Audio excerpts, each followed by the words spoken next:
नमस्कार दोस्तों। अभी तक आपने विकासखंड चिरई गांव के ग्राम सभा नेवादा में मनोरथपुर में जो चंद्रकला नाम की महिला थी जिसने कि स्वर्गीय चंद्रशेखर तिवारी की जमीन के ऊपर अपना हक जताते हुए अपना नाम कुटुंब रजिस्टर में दर्ज करवाया। लेकिन जब हमने वहां जमीनी हकीकत जानने के लिए वहां के लोगों से जांच पड़ताल किया तो लोगों का यही कहना था कि ये महिला कौन है, हम नहीं जानते। सबसे बड़ी बात कि उन्होंने सीधा सीधा यह कहा कि चंद्रशेखर तिवारी की शादी हुई है, इसके बारे में भी हम नहीं जानते, क्योंकि अगर हुई होती तो वो महिला यहाँ जरूर दिखाई देती, क्योंकि चंद्रशेखर तिवारी की कोरोना के दौरान मृत्यु हो गई थी। फिर भी यह महिला नहीं आई। अचानक से 2022-23 में वो महिला पूरे व्यवस्था के साथ यहाँ आती है और यहाँ के जो एडीओ पंचायत है उनके पास वो दरख्वास्त लगाती है। सबसे बड़ा इसमें जो जालसाज है वो है उनका भतीजा रिंकू तिवारी नाम है, हालांकि उसका नाम कुछ और है। आपको बता दें कि ये रिंकू तिवारी अभी हाई कोर्ट से बेल पे है।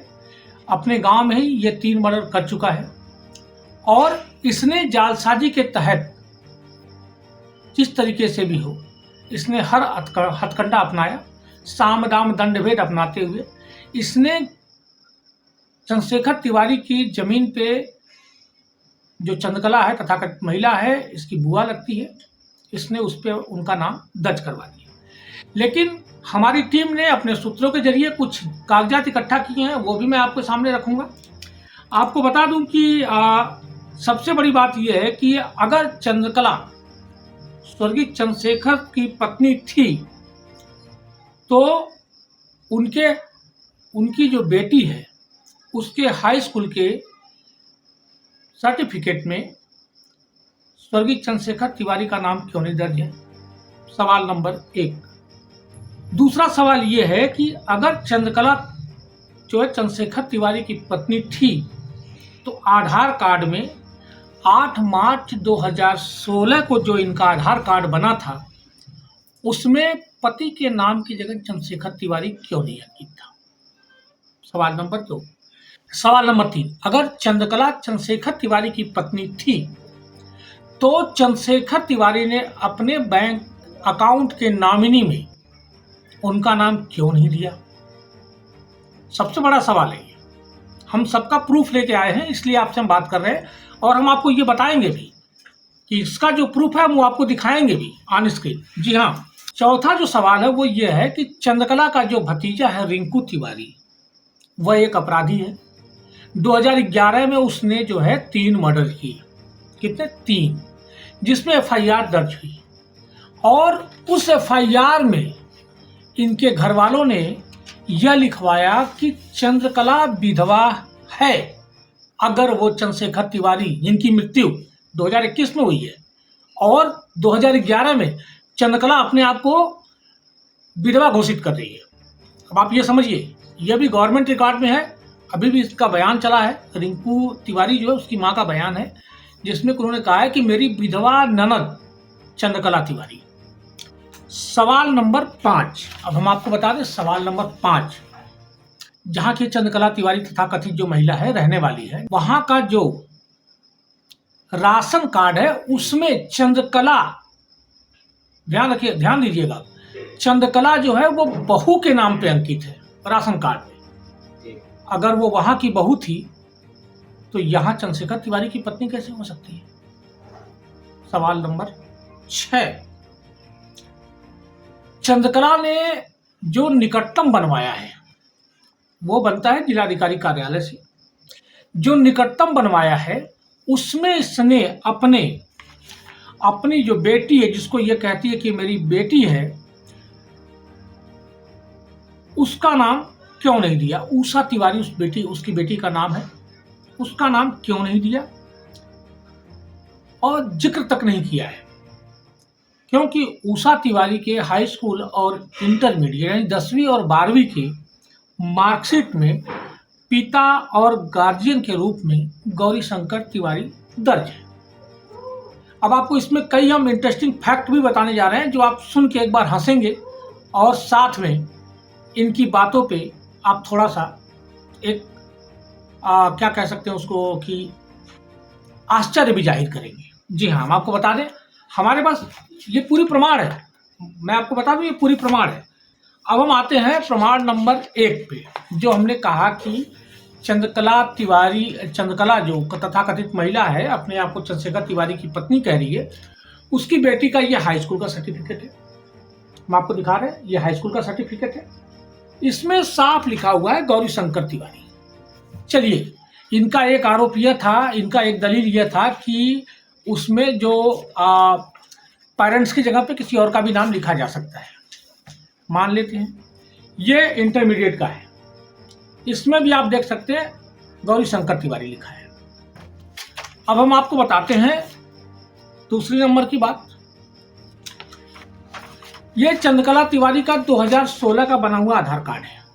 आप देख सकते हैं ये 2016 का बना हुआ आधार कार्ड है, और ये आप देख सकते हैं, नजदीक से देखिए, 2016 का बना हुआ आधार कार्ड है। इसमें कहीं भी चंद्रशेखर तिवारी का जिक्र नहीं है। और उसके बाद जब चंद्रशेखर तिवारी कोरोना के दौरान मर जाते हैं तो ये आधार कार्ड फिर अपडेट होता है, और अब आप इसमें देख सकते हैं, इसमें क्या है, चंद्रशेखर तिवारी का नाम। ये कब है, 2023 में ये अपडेट हुआ है।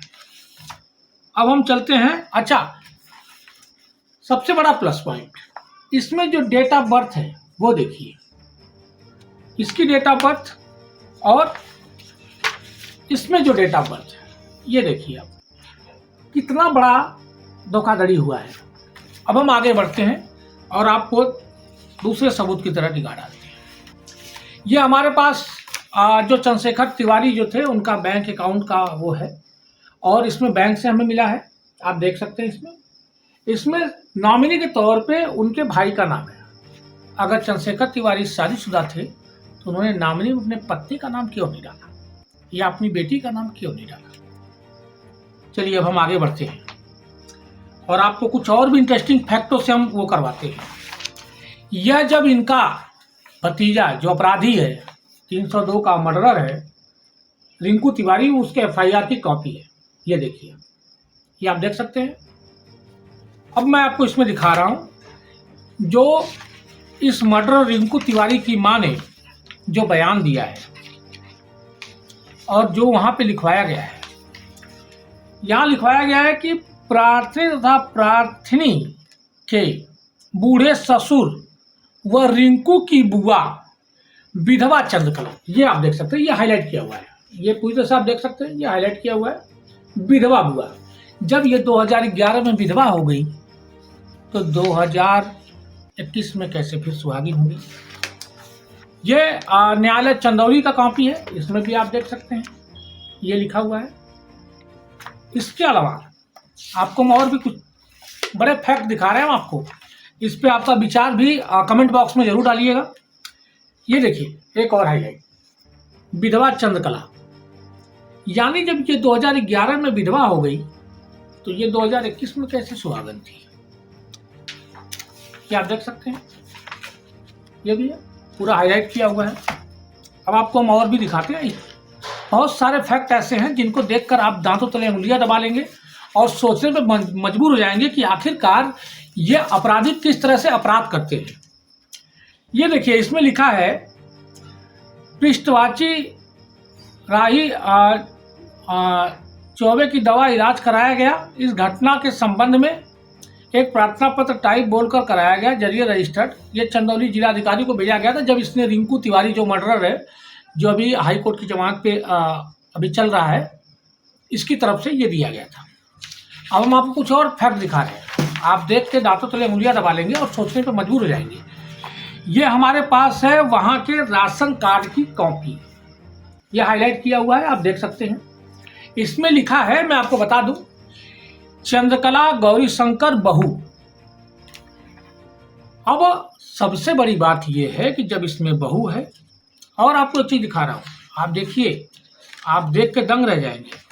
ये मेरे वहां का जो निर्वाचन का नामावली जिससे कि चुनाव में वोट पड़ते हैं, ये देखिए आप, ये हाईलाइट किया हुआ है, डडवलिया ग्राम सभा में जब वोट पड़ा था उस समय का। इसमें लिखा है चंद्रकला गौरी, पति का नाम, ये पति है। गौरी शंकर कहीं पे उनके ससुर हैं, कहीं पे उनके पति हैं, और जो ये कहते हैं कि गौरी शंकर उनके पिता का नाम है। अब आप समझ लीजिए कि एक पिता कितना रोल अदा कर रहा है। कभी उस तथाकथित महिला चंद्रकला का ससुर है, तो कभी उस तथाकथित महिला का ससुर है, तो कभी पति है, तो कभी पिता है। ऐसे कैसे हो सकता है? अब आपको हम कुछ और भी फैक्ट दिखाते, लेकिन अभी कुछ और रिकॉर्ड्स आने बाकी हैं।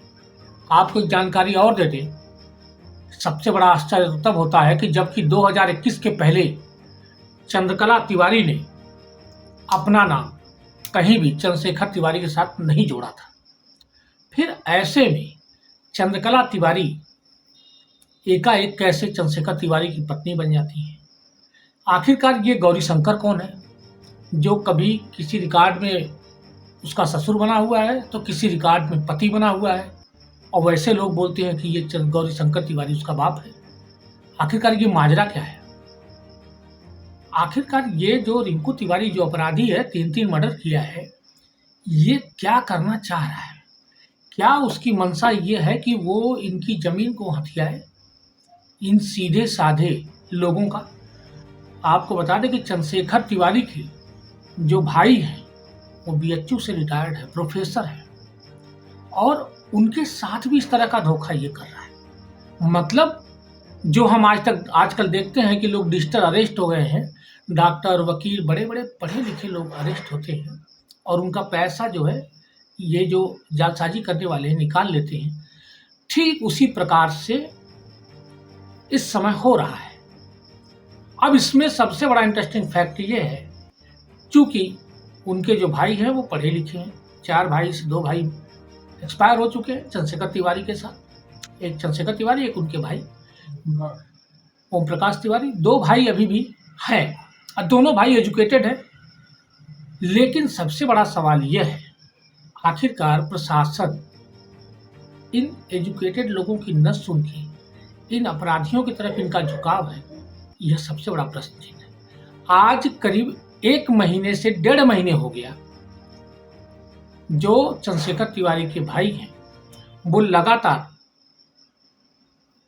आवेदन पे आवेदन कर रहे हैं कि ग्राम सभा में खुली बैठक कराई जाए, और इसमें जो तथ्य है वो निकलकर सामने आए, सच्चाई लोगों के सामने आए।